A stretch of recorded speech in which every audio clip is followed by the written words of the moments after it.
Hello दोस्तों, नमस्कार। बात करेंगे 14 अप्रैल के फर्स्ट एडिटोरियल की। टाइटल आपको दिया है अलार्म बेल्स। अब इसका मतलब है वार्निंग सिग्नल।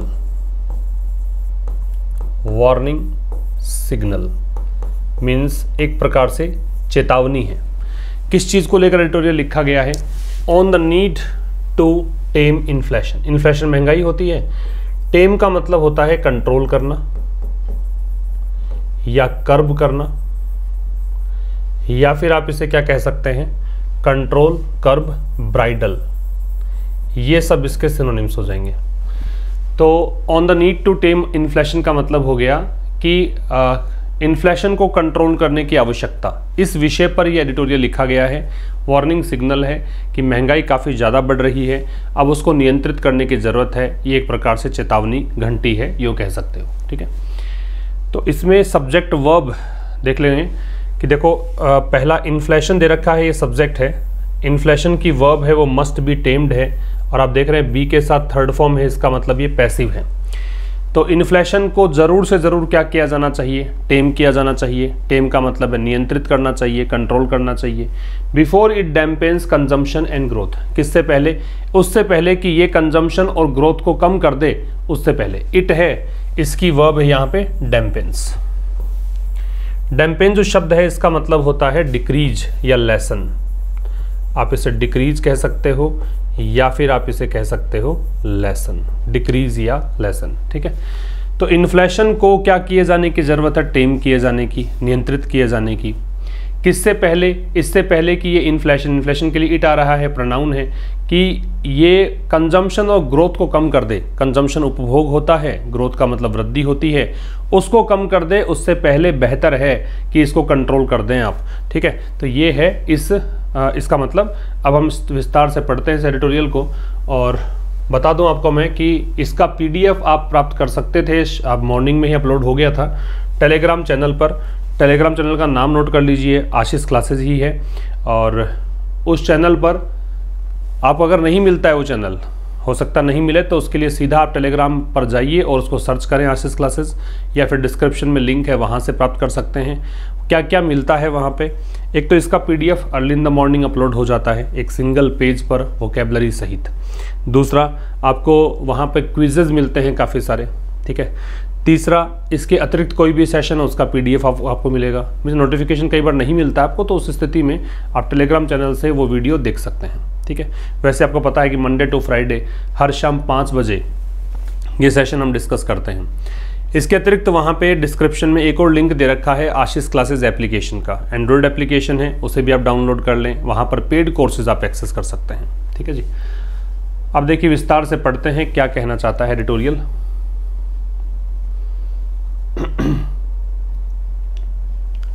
देखिए, जस्ट 4 days आफ्टर, केवल 4 दिन के बाद।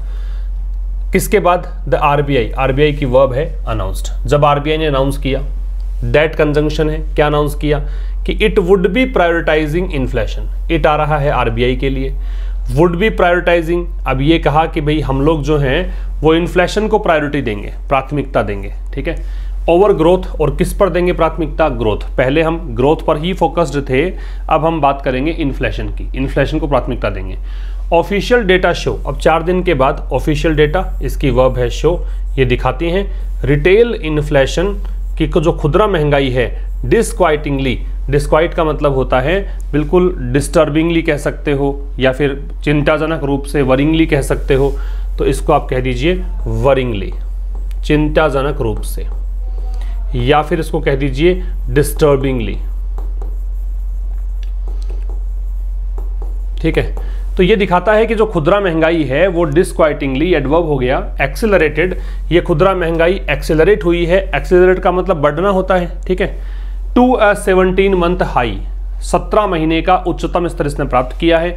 और वो स्तर क्या है आंकड़ों में? 6.95%। कब की बात है? मार्च की बात है। ठीक है भाई, तो ये आपका एक पैराग्राफ हुआ। कहाँ से कहाँ तक? मार्च तक, यहाँ से। तो 4 दिन के बाद, केवल 4, जस्ट का मतलब ओनली, तो केवल 4 दिन के बाद कब? जब आरबीआई ने अनाउंस किया था कि भाई हमारी प्रायोरिटी जो है, अब इट आ रहा है वो आरबीआई के लिए प्रोनाउन आ रहा है, हमारी प्रायोरिटी क्या होगी? इन्फ्लेशन होगी। किसकी बजाय? ग्रोथ की बजाय। इसके 4 दिन के बाद। ऑफिशियल डेटा यहाँ पे शो कर रहे हैं, शो की तीनों फॉर्म सेम होती है, हालांकि ये फर्स्ट फॉर्म मतलब तीनों फॉर्म सेम नहीं होती है, फर्स्ट फॉर्म है, शॉर्ट सेकंड थर्ड फॉर्म होगी। ऑफिशियल डेटा यहाँ पे शो करते हैं कि रिटेल इन्फ्लेशन जो है, खुदरा महंगाई जो है वो चिंताजनक रूप से उसने एक्सेलरेट किया है, इसमें गति बढ़ी है और कहाँ तक पहुँच गई है, 17 मंथ हाई तक पहुँच गई है, 17 महीने के उच्चतम स्तर पर पहुँच गई और वो उच्चतम स्तर 6.95% का है। कब की बात है, मार्च की। ठीक है, जब आप किसी पर्टिकुलर मंथ की बात करते हैं, पर्टिकुलर ईयर की बात करते हैं, तो वहां पे इनका प्रयोग किया जाता है। The pace of acceleration, pace का मतलब गति, किसकी गति, एक्सेलरेशन की, इन प्राइस गेन्स, किसमें, प्राइस गेन्स में। प्राइस गेन्स मतलब जो कीमतें बढ़ी है उसमें जो गति रही बढ़ने की, अपीयर्स, वो गति के लिए आ रहा है अपीयर्स। ये पेस ऐसा लगता है to have caught most economist to off guard. अब ये कैच ऑफ गार्ड, ये कैच ऑफ गार्ड जो है ये एक फ्रेज है, इसका मतलब होता है किसी को सरप्राइज कर देना, टू सरप्राइज या स्टन समवन, टू सरप्राइज या फिर कह सकते हो स्टन समवन। किसी को अचंभित कर देने को क्या बोला जाता है, इसका अचंभित करने को बोलते हैं कैच ऑफ गार्ड। टू है मतलब इनको भी, टू है एडवर्ब है, ये उसके बाद में लगेगा जिसकी हमें विशेषता बतानी है, तो उस पर भी। तो क्या कहना चाह रहा है, जो पेस ऑफ एक्सेलरेशन है प्राइस गेन्स में, वो पेस ऐसा लगता है कि उसने अधिकांश जो इकोनॉमिस्ट हैं उनको भी अचंभित कर दिया है। जिस गति से महंगाई बढ़ रही है उससे अधिकांश जो अर्थशास्त्री हैं वो भी अचंभित हो गए हैं। ठीक है, ये थोड़ा सा अलग तरीके से आपको दिख रहा है एडिटोरियल आज। ये मैंने एक नया प्रयोग किया था, मैंने इनमें हालांकि मार्क भी किए थे सब्जेक्ट और वर्ब, लेकिन यहाँ तक पहुँचते पहुँचते जब मैंने बोर्ड पर इसको लगाया तो ये इसका ये कलर वलर सब गायब हो गया। देखते हैं कल कुछ और प्रयोग करते हैं। इतना समय फिर सुबह सुबह होता नहीं है मेरे पास, ऑफलाइन क्लासेस भी होती हैं, तो खैर मैं ज़्यादा प्रयोग नहीं कर पाया। उसके बाद नेक्स्ट जो सेशन आएगा कल, थोड़ा सा और इसको मैं अपडेट करने की कोशिश करूँगा ताकि आपको सब्जेक्ट वर्ब ये सब मार्क किए हुए मिल जाएँ। ठीक है भाई, अब देखो द पेस ऑफ एक्सेलरेशन से तो हो गया यहाँ तक। तो ये कैच ऑफ गार्ड का मतलब नोट कर लीजिएगा। The RBI's latest survey of professional forecasters, RBI का जो नवीनतम सर्वे रहा इनका, इस सर्वे ने क्या किया, रिलीज किया, जो लास्ट वीक रिलीज हुआ था, शोज। ठीक है, आरबीआई का जो ये लेटेस्ट सर्वे हुआ था, कौन सा सर्वे, ये वाला। ठीक है, ये जो लास्ट वीक रिलीज किया गया था, इस सर्वे की वर्ब जो है ये है शोज। ये सर्वे दिखाता है, सर्वे सिंगुलर है तो वर्ब भी सिंगुलर है। ये सर्वे क्या दिखाता है, द मीडियन, मीडियन का मतलब एवरेज, एकदम औसत जो होता है उसको बोलते हैं मीडियन। तो क्या दिखाता है, ये दिखाता है कि Q4 इन्फ्लेशन एक्सपेक्टेशन, Q4 मतलब क्वार्टर 4, 4 क्वार्टर होते हैं फाइनेंशियल ईयर में, अप्रैल से स्टार्ट होता है, अंतिम क्वार्टर जनवरी फरवरी मार्च होता है, कि जो फोर्थ क्वार्टर है उसका जो एवरेज इन्फ्लेशन एक्सपेक्टेशन है, महंगाई का जो एक प्रकार से आपने आशा लगा रखी थी, एक्सपेक्टेशन थी, वो कितनी थी, किसकी, 33 पैनलिस्ट की। पैनलिस्ट समझते हो, पैनल के अंदर जो लोग काम करते हैं उनको पैनलिस्ट बोला गया है। पोल्ड, जिन्होंने पोल किया था या फिर कहा कि वोट डाला था, या इनकी जो चर्चाएं थी इसमें इन्होंने अपनी राय रखी थी। मेड एन अजम्पशन, तो इन्होंने क्या किया, इन्होंने मेड एन अजम्पशन, एक अनुमान लगाया। अजम्पशन का मतलब क्या होता है, अजम्पशन का मतलब होता है अनुमान। एक अनुमान लगाया, क्या लगाया, फॉर मार्च के लिए कि CPI inflation consumer price index होता है, एक सूचकांक होता है, एक इंडेक्स होती है, उसका जो इन्फ्लेशन है that was 73 basis points lower eight 6.22%। वो कितना था, इतना बेसिस पॉइंट्स लोअर था, और कितने पर था, ये था। एक बार फिर समझ लीजिए, आरबीआई का जो हाल ही में सर्वे हुआ, किसका सर्वे हुआ है, प्रोफेशनल फोरकास्टर्स का सर्वे है।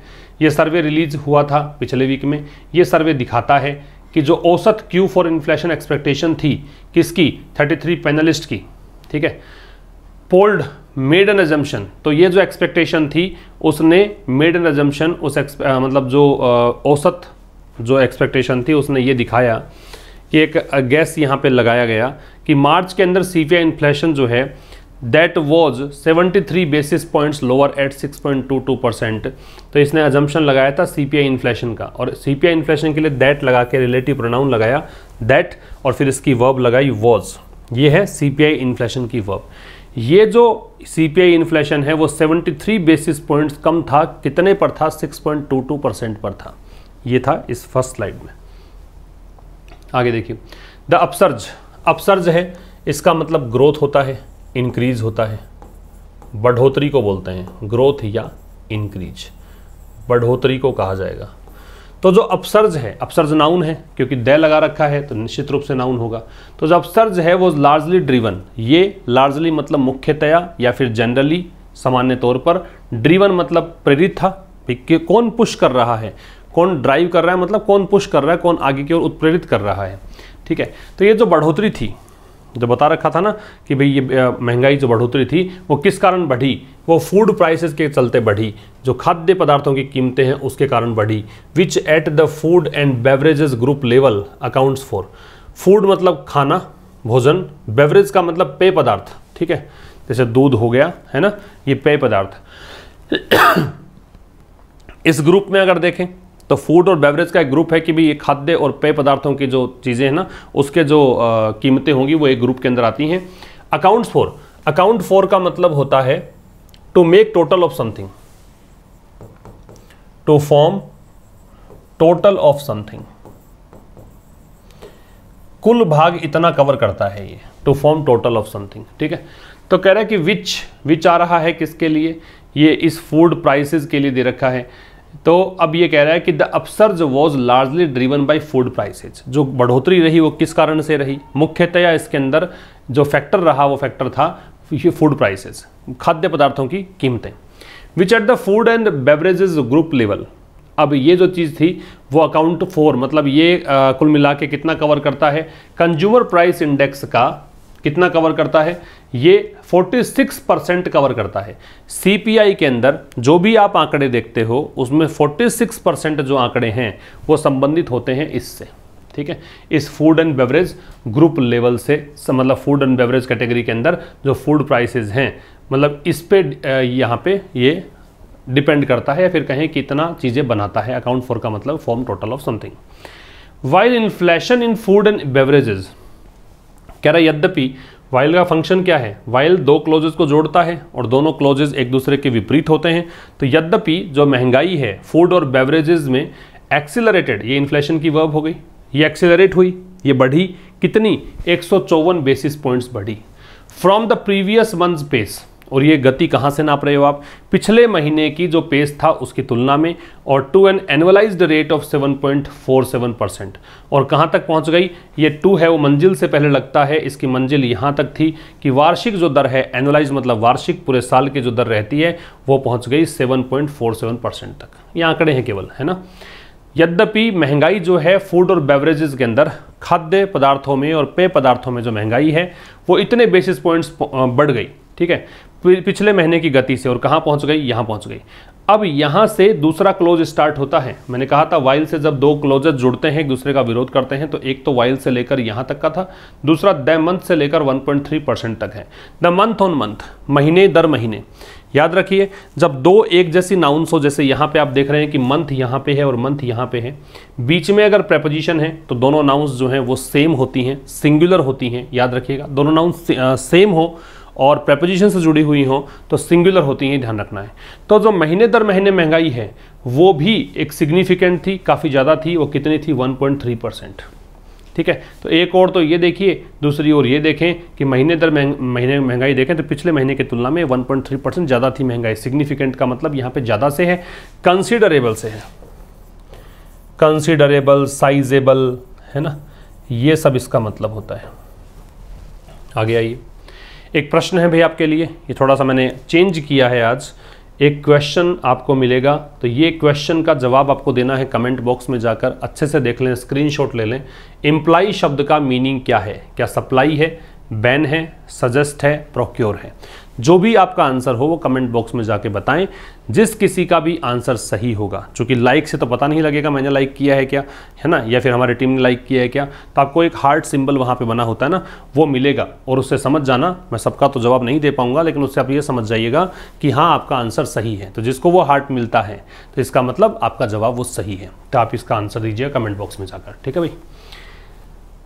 Prices of oils and fats, तो जो कीमतें हैं किसकी, ऑयल्स और फैट्स की भी, वसा, तेल, ये सब रोज ये प्राइसेस बढ़ी, ये प्राइसेस की वर्ब है। कितनी? इतनी बढ़ गई।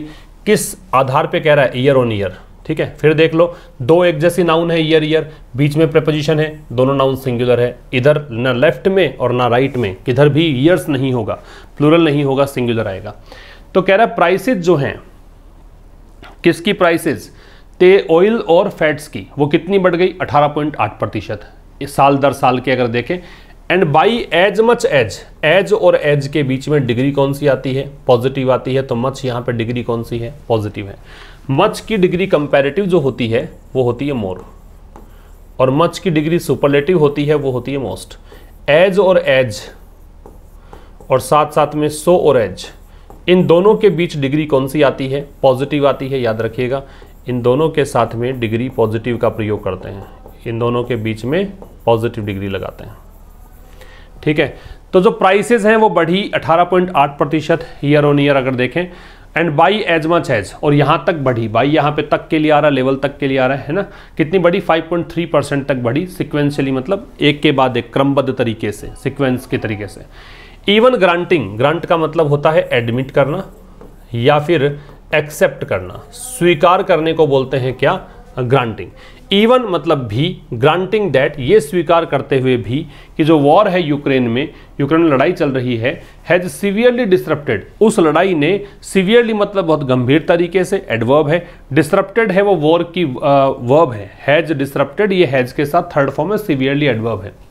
तो ये स्वीकार करते हुए कि लड़ाई ने बहुत ज़्यादा डिस्टर्ब कर दिया है, डिस्टर्ब का मतलब व्यवधान डाल दिया है, डिस्टर्ब कर दिया है, the import of sunflower oil, किसको? जो सूरजमुखी का तेल आता है उसके इंपोर्ट को, and forced edible oil, edible oil का मतलब खाद्य तेल होता है, इंपोर्टर्स आयात करने वाले होते हैं, और इनको मजबूर कर दिया है to seek alternative supplies at a premium. At a premium का मतलब क्या होता है? नॉमिनल जो कीमत है उससे ज़्यादा, मोर देन नॉमिनल प्राइस, लिख सकते हैं आप इसको, मोर देन नॉमिनल प्राइस, जो न्यूनतम कीमत है उससे ज़्यादा, मोर देन नॉमिनल प्राइस। ठीक है, और इंपोर्टर्स को ये भी मजबूर कर दिया है कि वो सीक मतलब तलाशें, कोशिश करें खोजने की, अल्टरनेटिव मतलब वैकल्पिक, सप्लाईज एट ए प्रीमियम, कि वो वहाँ से तो आ रहा नहीं है सब कुछ, तो अगर आपको आयात करना है तो आप ज़्यादा महंगा तेल खरीदें, आयात करें। ठीक है, ऑल्टरनेटिव जो होता है वो वैकल्पिक होता है, और एक होता है ऑल्टरनेट। ऑल्टरनेट जो होता है ये एक छोड़कर दूसरा होता है, एकांतर क्रम में होता है। ऑल्टरनेटिव जो होता है वो वैकल्पिक होता है। ठीक है, अब कह रहा है this is one food item, ये एक फूड आइटम है। ये तो हमने बात एक फूड आइटम की करी है, एक खाद्य पदार्थों में जो कैटेगरी आती है उसमें एक की बात करी है। That has been witnessing protracted price pressures. Protracted का मतलब होता है एक्सटेंडेड, बढ़ा हुआ। इसका मतलब क्या होता है? एक्सटेंडेड। प्रोट्रैक्टेड का मतलब बढ़ा हुआ। This is the one food item, ये एक फूड आइटम है। दैट यहाँ पे इस फूड आइटम के लिए है, वो फूड आइटम जो कि विटनेस कर रहा है, एक्सपीरियंस कर रहा है प्रोट्रैक्टेड प्राइस प्रेशर को, बढ़े हुए कीमतों के दबाव को। ठीक है, इट रिफ्लेक्ट्स, इट यहाँ पे सब्जेक्ट हो गया, रिफ्लेक्ट्स इसकी वर्ब हो गई। रिफ्लेक्ट का मतलब शो करना या डिस्प्ले करना है, तो यह दिखाता है। क्या दिखाता है? Poorly on the governments efforts. अब देखो रिफ्लेक्ट ऑन दे रखा है, रिफ्लेक्ट के साथ में ऑन लगा रखा है। रिफ्लेक्ट का मतलब शो करना होता है, रिफ्लेक्ट ऑन का मतलब होता है किसी की राय बना रखी है। जैसे आपने किसी चीज़ के बारे में एक राय बना रखी है, तो आपकी जो राय है उसको बुरी तरीके से नेगेटिव वे में बैडली प्रभावित करना, कि आप उस अपनी राय चेंज कर लें और नेगेटिव वे में चले जाएं उस व्यक्ति के प्रति या उस वस्तु के प्रति, उसको बोलते हैं रिफ्लेक्ट ऑन। तो यह गवर्नमेंट के जो एफर्ट्स हैं, गवर्नमेंट के जो प्रयास हैं, उनको बुरे तरीके से, पुअर तरीके से क्या कर रहा है? रिफ्लेक्ट ऑन कर रहा है, प्रभावित कर रहा है। टू प्रोएक्टिवली, प्रोएक्टिवली का मतलब होता है अग्र रूप से सक्रिय, एडवांस में ही एक्टिव हो जाना। ठीक है, एड्रेस द सप्लाई, एड्रेस मतलब कोई चीज़ को सॉर्ट आउट करना, किसी प्रॉब्लम को सॉर्ट आउट करना। सप्लाई रिलेटेड का मतलब आपूर्ति संबंधी, जो आगे आएगा स्लाइड में, यहाँ तक समझ लीजिए। तो यह गवर्नमेंट के जो प्रयास हैं उनको नेगेटिव तरीके से प्रभावित कर रहा है कि गवर्नमेंट जो है वो क्या करे? प्रोएक्टिव तरीके से एड्रेस करे सप्लाई रिलेटेड इश्यूज, जो आपूर्ति संबंधी मुद्दे हैं उनको। ठीक है, आगे देखिए, मीट एंड फिश प्राइसेस। अब बात करें इस कैटेगरी की, इनकी जो कीमतें हैं टू मतलब ये भी सो ए शार्प स्पाइक, स्पाइक का मतलब होता है इंक्रीज, इसमें भी बहुत ज़्यादा बढ़ोतरी देखने को मिली। मीट एंड फिश प्राइसेस इसकी वर्ब सो है, तो इसमें इस कैटेगरी के अंदर भी बहुत ज़्यादा बढ़ोतरी मिली। कितनी? इतनी मिली। एनुअलाइज मतलब वार्षिक रूप से, एंड अ 5% सिक्वेंशियल एक्सेलरेशन, और क्या हुआ? 5% सिक्वेंशियल मतलब एक के बाद एक क्रमबद्ध तरीके से एक्सेलरेशन हुआ, गति बढ़ी है, इसके अंदर भी एक्सेलरेट हुई चीज़ें मतलब इंक्रीज हुई हैं। आरबीआई गवर्नर शक्तिकांता दास पॉइंटेडली फ्लैग्ड, फ्लैग का मतलब होता है मार्क या इंडिकेट, फ्लैग का मतलब है मार्क या इंडिकेट, चिन्हित करना, दर्शाना। तो आरबीआई के जो गवर्नर है शक्तिकांता दास, उन्होंने पॉइंटेडली मतलब बिल्कुल सटीक रूप से, बिल्कुल पॉइंट वाइज मतलब एक एक बिंदु, एक एक सटीक मतलब एक, इन्होंने ऐसा नहीं कि मोटा मोटी तौर पर कुछ कह दिया, पॉइंटेडली कहा है, बहुत सटीक कहा है, टू द पॉइंट कहा है। तो आरबीआई के गवर्नर शक्तिकांता दास ने चिन्हित किया है किसको? वॉर के इम्पैक्ट को, युद्ध का प्रभाव जो है वो पड़ा है फीड कोस्ट पर। फीड कोस्ट क्या होती है? फीड का मतलब भोजन खिलाना होता है, जैसे मान लीजिए गाय है, भैंस है, इनको आप खिलाएं, चारा देंगे, उसके बाद ये दूध आएगा, ठीक है, तो उसकी जो कॉस्ट है, चारे की जो कॉस्ट है, वो उसका प्रभाव उस पर पड़ा है, प्रभाव फीड कोस्ट प्रभाव पड़ा है। एंड वार्न्ड, और चेतावनी दी है। तो यहां देखो शक्तिकांता दास की वर्ब जो है वो फ्लैग्ड है, शक्तिकांता दास की वर्ब है वो वार्न्ड है, और चेतावनी दी है दैट ग्लोबल सप्लाई शॉर्टेजेस, कि पूरे विश्व भर में सप्लाई शॉर्टेजेस बनी हुई है, कुड कंटिन्यू, वो कंटिन्यू रह सकती है, वो आगे कंटिन्यू रह सकती है, to have a spill over impact. ये क्या होता है? आपने कभी मेरे साथ ही पढ़ा है रिपल इफेक्ट। रिपल इफेक्ट का मतलब एक चीज का प्रभाव दूसरे पर पड़ना। सेम वे में है, अगर कहीं पर कोई असर हो रहा है किसी चीज का, जैसे मान लो फीड कॉस्ट बढ़ी तो उससे क्या है? चारा महंगा हुआ तो दूध महंगा हो गया, है ना। ऐसे ही मान लो पेट्रोल डीजल की कीमतें बढ़ी तो सब्जियों की कीमतें बढ़ गई, ट्रांसपोर्टेशन के द्वारा जो सामान आता उसकी कीमतें बढ़ गई, वो स्पिल ओवर इम्पैक्ट है। तो कह रहा है कि सप्लाई शॉर्टेज जो है वो कंटिन्यू रह सकती है, और इससे क्या होगा? स्पिल ओवर इम्पैक्ट पड़ेगा किस पर? पोल्ट्री पर, मिल्क पर और डेयरी प्राइसेस पर, इनकी कीमतों पर। ठीक है, आसान है, अगर मेरे तरीके से आप पढ़ रहे हो तो बहुत आसान आपको ये लगेगा, अदरवाइज मुश्किल लग सकता है। अगर आप कन्वेंशनल वे के द्वारा अप्रोच करोगे, आप पढ़ते चलोगे, आपको वो कैब आ रही है उसको नोट नहीं कर रहे हो, आप थोड़ा सा इसके जो क्या बोलते हैं रीड बिटवीन द लाइंस एक फ्रेज होती है कि आप जो लाइंस के बीच लिखा मीनिंग है वो नहीं समझ पाओगे तो मुश्किल लगता है एडिटोरियल। फिर ये consumers in the hinterland, hinterland का मतलब होता है रिमोट एरियाज, रिमोट एरियाज, दूर दराज के क्षेत्र। ये मतलब शहर से दूर के क्षेत्र मान लो, जहाँ पर सुविधाएं नहीं हैं वो क्षेत्र मान लो। तो कह रहा है कि जो उपभोक्ता हैं हिंटरलैंड में, where a vast majority of the poor live, अभी वेयर आ रहा है एडवर्ब ऑफ प्लेस, ये कौन सी जगह हो गई? ये वो जगह हो गई जहाँ पे बहुत बड़ी आबादी रहती है गरीबों की। ठीक है, तो वास्ट मेजोरिटी की वर्ब है वो लिव है। ठीक है, हैव बीन हार्डर हिट, अब कह रहा है कि जो कंज्यूमर्स है, ये कंज्यूमर्स की वर्ब दे रखी है हैव बीन, और हिट ये पैसिव वॉइस है, हार्डर है ये आपका यहाँ पे एडवर्ब बन रहा है।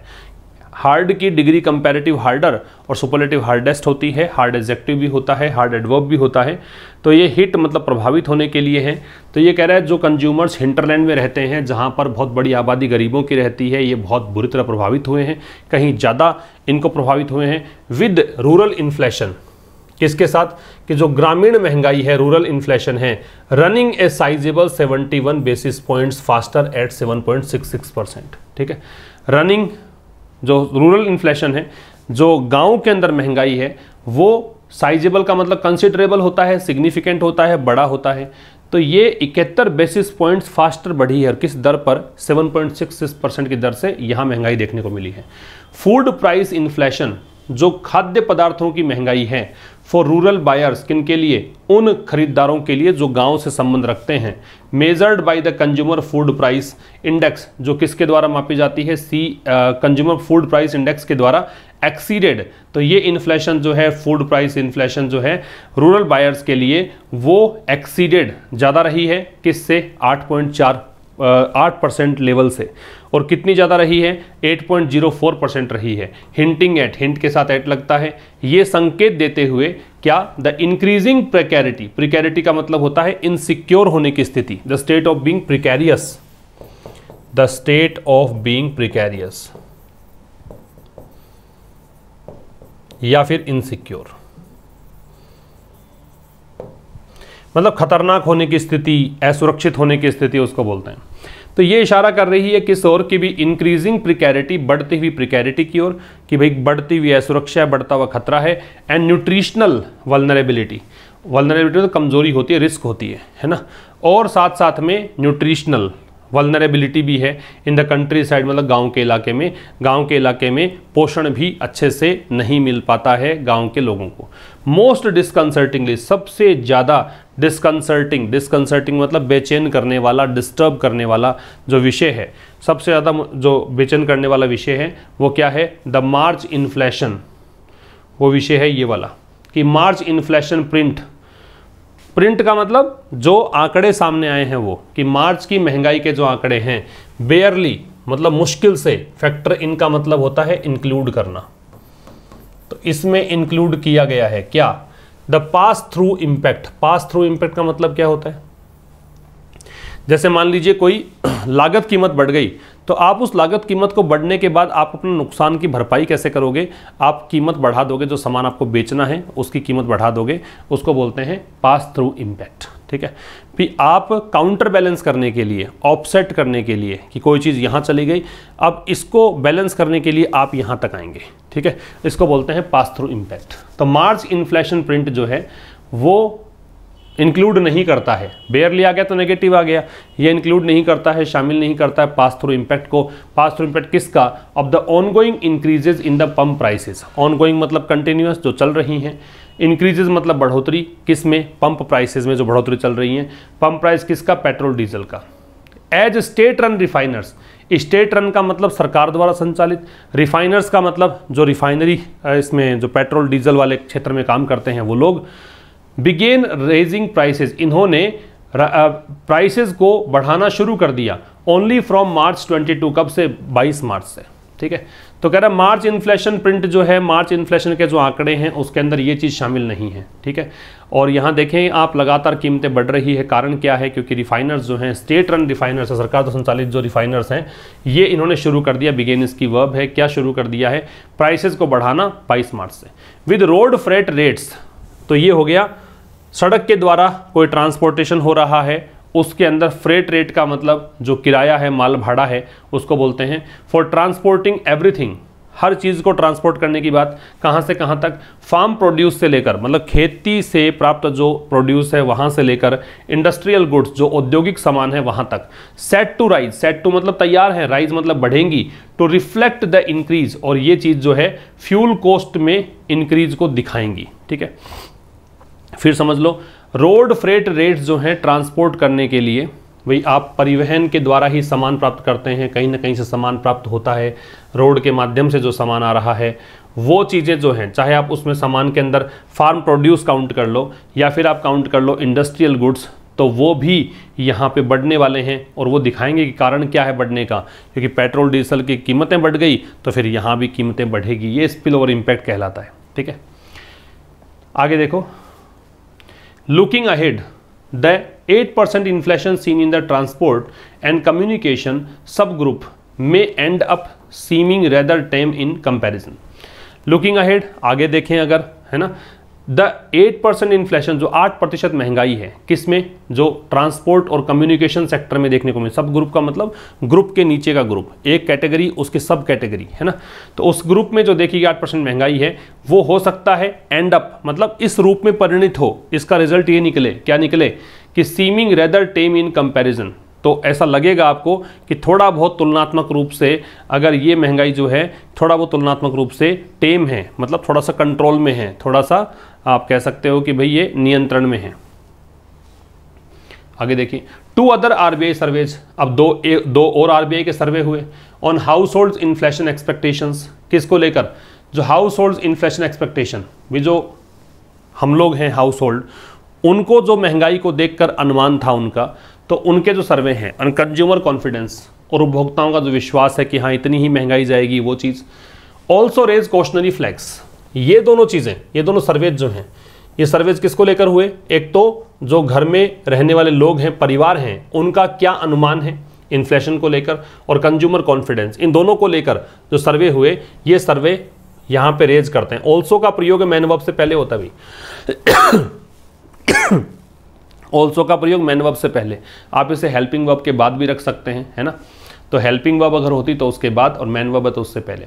तो ये सर्वेज जो हैं वो यहाँ पे बढ़ाते हैं कॉशनरी फ्लैग्स। कॉशनरी का मतलब कि सावधानी बरतने वाली चीज़ों को कॉशनरी बोलते हैं। फ्लैग्स का मतलब इंडिकेशन होता है। तो यहाँ पे ये मार्क करते हैं कि भाई आपको सावधानी बरतने की ज़रूरत है। वाइल द फॉर्मर, अब कह रहा है फॉर्मर, फॉर्मर का मतलब होता है सीक्वेंस में पहले वाला। तो पहले हाउस होल्ड ये वाला सर्वे हुआ, तो अगर इसकी बात करें, ये दिखाता है both 3 month and 1 year ahead expectations rose, कि बोथ दोनों क्या 3 month 3 महीने का और 1 साल बाद का जो एक्सपेक्टेशंस हैं रोज फ्रॉम, वो बढ़ा है लास्ट राउंड टू 10.7%, 10.8%। ठीक है, पिछली बार जो था उसमें 3 महीने का तो बढ़ गया यहाँ तक और 1 साल वाला बढ़ गया यहाँ तक, रेस्पेक्टिवली, मतलब क्रमशः। ठीक है, अच्छा याद रखिएगा कि फॉर्मर और लेटर अगर ये सीक्वेंस के लिए आ रहे हैं, पहली बात तो फॉर्मर का ऑपोजिट होता है वो लेटर होता है, और ये अगर सीक्वेंस के लिए आता है तो यहाँ पे भी दे लगता है और यहाँ पर भी दे लगता है। ठीक है, तो पहले वाली जो कैटेगरी है, जो ये वाली कैटेगरी है हाउस होल्ड इन्फ्लेशन एक्सपेक्टेशन की, ये दिखाता है दोनों, बोथ के साथ में एंड लगता है कि 3 महीने वाला जो है वो तो इतना हो गया और 1 साल वाला जो एक्सपेक्टेशन है वो इतना हो गया, क्रमशः, मतलब जिसका संबंध पहला है तो पहले वाले संबंध, दूसरा है दूसरे वाले संबंध है। द लेटर, अब देखो बाद वाला कौन सा? Consumer confidence. ये इशारा करता है, पॉइंट के साथ टू लगता है, पॉइंट टू का इशारा करना, क्या इशारा करता है कि कंज्यूमर कॉन्फिडेंस रिमेनिंग नेगेटिव, कि उपभोक्ताओं का जो विश्वास है वो बना हुआ है क्या? नकारात्मक। An improvement in sentiment not with standing एक प्रेपोजिशन होता है, एक एडवर्ब होता है, यहाँ पे एडवर्ब है।